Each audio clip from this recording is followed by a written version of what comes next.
আল্লাহ পাক তার প্রতি রহম করুন যে আমার এই কথাগুলোকে অন্যের কাছে পৌঁছে দিবে।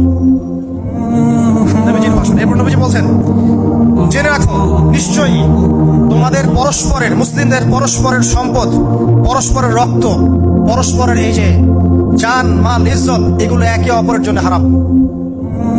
মুসলিমদের পরস্পরের রক্ত, পরস্পরের ইজ্জত সম্মান একে অপরের জন্য হারাম, এর হানি করা একে অপরের জন্য হারাম।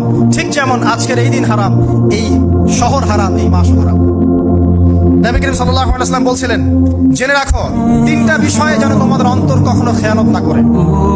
তিনটা বিষয়ে তোমাদের অন্তর যেন কখনো খেয়ানত না করে। এক, তোমরা যে কাজটাই করবা শুধু আল্লাহ পাকের সন্তুষ্টির জন্য করবে। তোমরা যে কাজই করবে শুধু আল্লাহর সন্তুষ্টির জন্য করবে। তোমাদের শাসক বর্গের কল্যাণ কামনা করবে। তোমাদের শাসক বর্গের কল্যাণ কামনা করবে। 3 নাম্বার, মুসলিমদের জামাতকে আঁকড়ে ধরে রাখবে। মুসলিমদের ইউনাইটেড কমিউনিটিকে আঁকড়ে ধরে থাকবে। এই তিনটা বিষয় পালনের ক্ষেত্রে তোমাদের অন্তর যেন খেয়ানত না করে।